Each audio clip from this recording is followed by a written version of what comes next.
hari ini kita akan kembali memuji dan memuliakan nama Tuhan. Kita akan mendengarkan firman Tuhan dan kita akan menghafal ayat hafalan. Sudah siap semuanya? Sudah siap?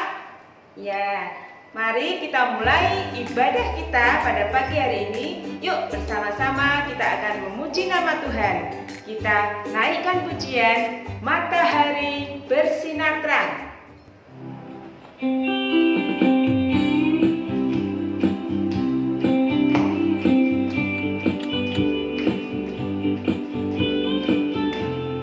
boleh bergaya juga ya. Kita akan memuji nama Tuhan bersama-sama.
Mari kita berdoa sebelum lebih lanjut kita mengikuti ibadah pada pagi hari ini. Mari kita berdoa. Tuhan Yesus yang baik, kami bersyukur ya Tuhan kalau Tuhan sudah memberkati kami di dalam istirahat kami semalam. Dan pagi hari ini Tuhan mengaruniakan kepada kami berkat kesehatan dan juga kekuatan di dalam tubuh kami. Pagi hari ini ya Tuhan, kami akan mengikuti ibadah anak di tempat ini. Tuhan tolong kami anak-anak-Mu supaya boleh mendapatkan berkat melalui ibadah kami. Di dalam nama Tuhan Yesus kami sudah berdoa. Amin. Adik-adik, siapa di sini yang pernah melihat pelangi? Oh, banyak sekali ya yang pernah melihat pelangi. Hampir semuanya pernah ya. Pelangi itu warnanya apa coba? Iya, merah, jingga, kuning, apalagi? Hijau, biru, ya, nila, dan ungu. Indah sekali ya pelangi ya. Tapi ada yang lebih indah dari pelangi. Apa itu? Sang penciptanya. Yang menciptakan pelangi siapa? Tuhan. Tuhan Yesus menciptakan pelangi. Nah, adik-adik bisa kan lagunya Setinggi-tingginya Langit? Yuk kita nyanyikan lagu ini.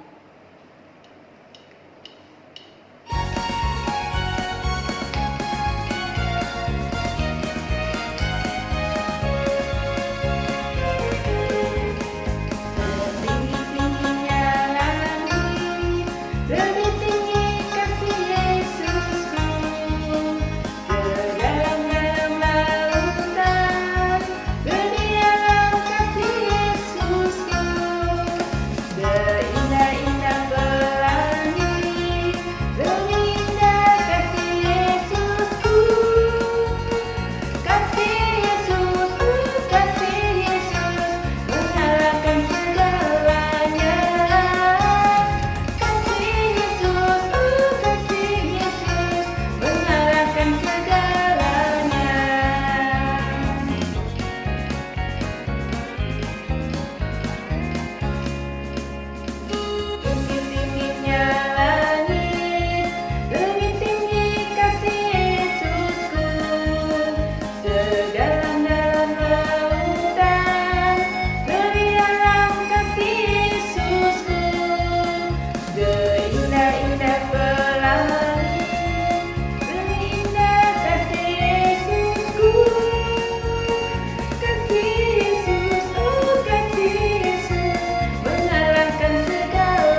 bersama-sama memuji nama Tuhan dengan penuh sukacita. Saat ini kita akan mempersiapkan hati kita untuk menerima firman Tuhan. Kita akan naikkan satu buah pujian, Yesus Kupanggil.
Adik-adik semua, mari sebelum kita mendengarkan cerita firman Tuhan, kita berdoa dulu ya.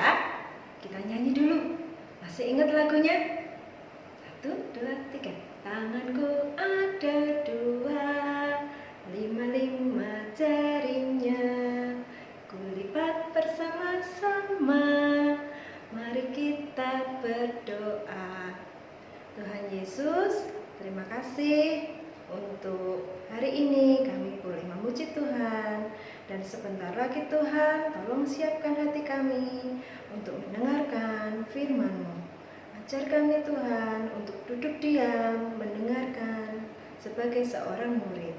Di dalam nama Tuhan Yesus kami sudah berdoa dan bersyukur. Amin. Nah adik-adik, hari ini Kak Andri bawa apa ini ya?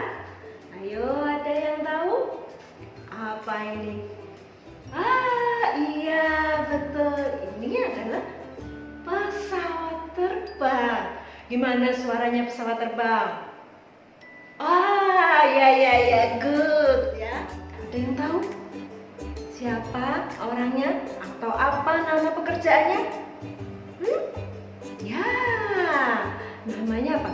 Pilot. Pilot adalah seorang yang menerbangkan pesawat terbang. Kali ini Kak Andri mau cerita pilot yang hebat yang dipakai oleh Tuhan luar biasa, ya.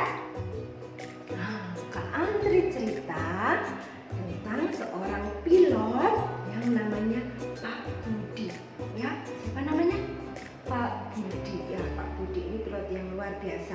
Pak Budi ini bekerja di Singapore Airlines, ya.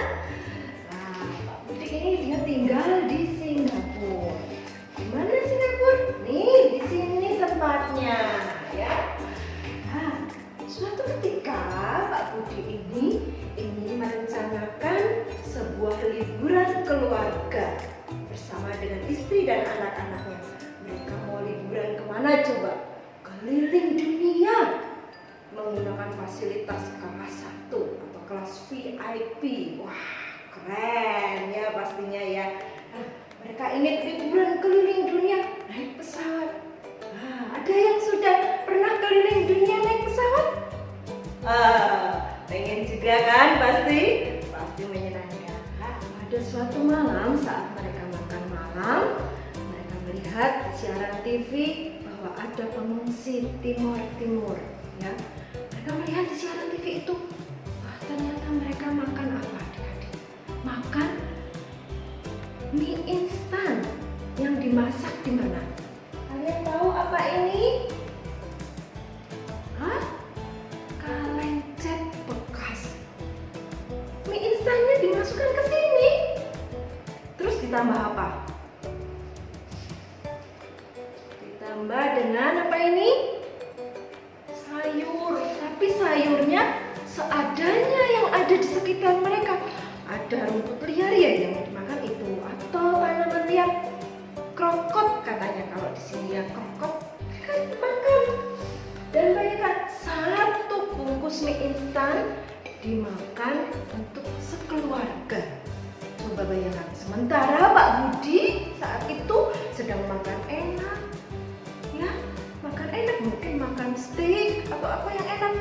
Sementara mereka melihat di TV, makannya hanya masaknya aja pakai kaleng bekas dan pakai sayur seadanya.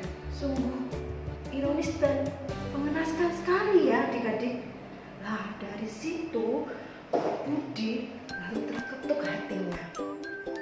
Nah, anak-anak itu yang Pak Budi lihat di TV itu ternyata mereka tinggalnya di mana? Di sini, di timur-timur. Pak Budi di sini ya, anaknya di sini, timur-timur ya, di sini. Mereka sedang apa di sini? Kenapa mereka bisa sedemikian susahnya, sedemikian menderitanya? Ternyata di rumah tinggal mereka, di kampung halaman mereka itu sedang terjadi konflik atau gangguan keamanan, di mana mereka sudah tidak bisa lagi tinggal dengan nyaman di rumah mereka sendiri. Mereka harus mengungsi, pindah dari situ. Ya, kenapa sih? Kenapa sampai ada? Kenapa mereka harus pindah dari rumah mereka? Karena di timur-timur itu mereka pindah ya ini. Di timur-timur itu pada saat itu sedang terjadi pergolakan adik-adik. Ada yang kepengen tetap bergabung dengan Indonesia, ada yang kepengen sudah tidak mau bergabung dengan Negara Kesatuan Republik Indonesia, maunya berdiri sendiri, ingin membentuk negara sendiri dengan nama Timor Leste. Jadi yang masih kepengen dengan Indonesia harus keluar dari Timor Leste, harus keluar dari Timur. Jadi mereka pindah, dan jumlahnya tidak satu dua, tidak satu keluarga, dua keluarga, ribuan, ratusan ribu orang berbondong-bondong. Mereka berbondong-bondong keluar dari timur untuk menuju ke perbatasan. Nah, dari timur mereka kembali, perbatasannya mana paling dekat? Atambua. Ya, mereka ke Atambua. Mereka di sini ya jalan dari sini timur, mereka yang ada di sini harus ke Atambua. Di Atambua ini adalah kota yang paling dekat dengan perbatasan. Karena mereka ingin tetap apa? Tetap bergabung dengan Negara Kesatuan Republik Indonesia. Karena mereka mengungsi dari rumah mereka, pindah, cuma bawa barang seadanya. Jadi mereka terbatas, pakaiannya terbatas, makanan yang mereka bawa terbatas. Dan di tempat pengungsian itu kondisi mereka sangat memprihatinkan. Tidurnya di tenda-tenda, lalu di alas apa? Pakai tikar. Tendanya pun bolong-bolong. Kadang cuma pakai kardus aja. Jadi sungguh mengenaskan sekali. Nah, begitu Pak Budi melihat hal itu, terketuk hatinya dan dia langsung meminta persetujuan keluarganya. Dan ternyata Tuhan, ini adalah salah satu rencana Tuhan. Keluarganya menyetujui. Bagaimana kalau liburan kita yang keliling dunia itu kita alihkan pergi ke timur atau ke camp di Atambua. Untuk apa? Membantu para pengungsi itu, membantu para anak-anak, membantu mereka yang kesulitan saat itu. Dan keluarga Pak Budi mendukung itu. Luar biasa sekali ya. Ingin kalau mungkin bisa hal ini benar terjadi. Lalu Pak Budi mengkontak siapa? Pak Budi lalu menghubungi teman-temannya supaya ayo saya mau ke Atambua, saya mau menjenguk, saya mau menolong para pengungsi di sana. Ayo barangkali ada yang mau ikutan membantu. Nanti barang-barangnya atau uangnya atau dana yang terkumpul kita berikan kepada pengungsi di sana. Wah, ternyata Pak, banyak sekali barang-barangnya, banyak banget, 1 ton, sampai bingung bawanya bagaimana, ya kan?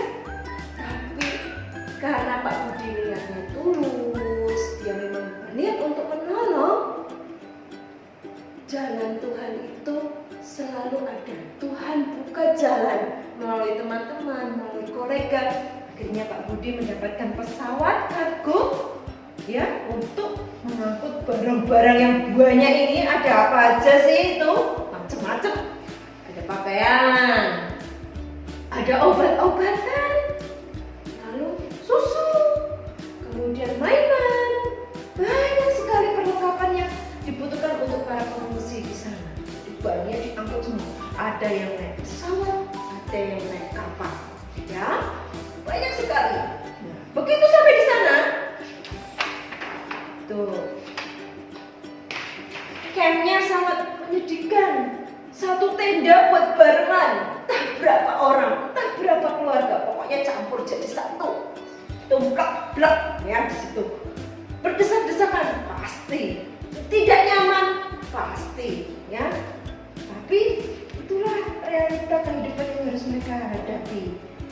Nah, begitu Pak Budi sampai sana, Pak Budi bersyukur, berdoa, dan mulai membagikan bantuan yang sudah terkumpul tadi, yang sampai diangkut pakai pesawat dan kapal tadi ya, dibagikan. Nah, mereka sangat senang dengan kehadiran Pak Budi yang membawakan begitu banyak bantuan buat mereka. Tapi kemudian Pak Budi mikir, kalau bantuan, kalau dana buat beli makanan terus habis, tak berbekas. Terus apa? Terus kalau aku sudah pulang ke Singapura lagi, bekerja lagi, terus bagaimana nasib mereka yang ada di pengungsian?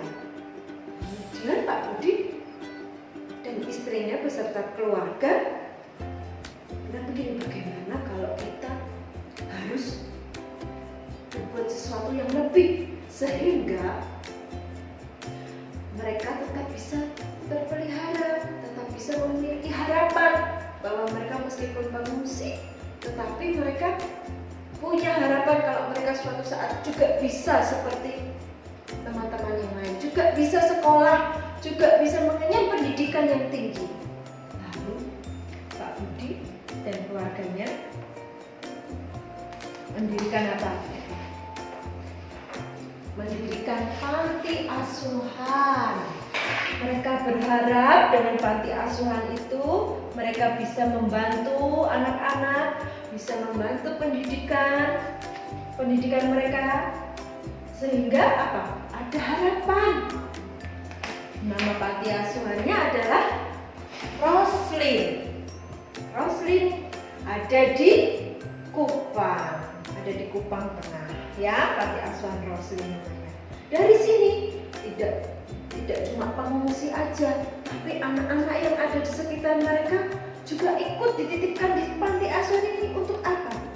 Untuk mereka belajar bersama, untuk mereka bermain bersama dan memiliki harapan dan cita-cita bersama yang besar. Ya, setelah berdiri panti asuhan ini, tuh lihat gedungnya jadi bagus. Pak Budi juga mendirikan sekolah bagi anak-anak supaya mereka apa? Tetap tidak ketinggalan pelajaran. Jadi berbahagialah kalian yang meskipun di saat seperti ini masih bisa sekolah. Ya, masih bisa sekolah meskipun dari rumah. Tetap harus disiplin, tetap harus kerjakan tugas dengan baik. Ya. Nah, mereka tidak lagi makan dari kaleng, tetapi makan apa? Makannya sudah pakai piring. ada dulu, ya kan? Ada nasi, ada sayurnya, ada lauk. Satu orang dapat satu piring, bukan satu kaleng, bukan satu mie instan untuk beberapa orang. Sungguh bersyukur, keadaan mereka jauh lebih baik dibandingkan waktu mereka di pengungsian, ya. Jadi, tapi tidak dari situ saja. Mereka juga diajari untuk apa? Mengolah kebun, berkebun. Supaya apa? Supaya nanti hasil kebunnya ini bisa mereka nikmati bersama. Bisa untuk makan. Nah, kalau lebih panennya melimpah-limpah. Wah, banyak sekali panennya, ya. Kalau lebih sudah tercukupi kebutuhan makan di panti asuhan. Ya, bisa dijual di mana? Di pasar. Ya, tuh. Banyak sekali kan hasil kebun mereka. Mereka dengan setia menggarap kebun sehingga kebun mereka menghasilkan banyak panen.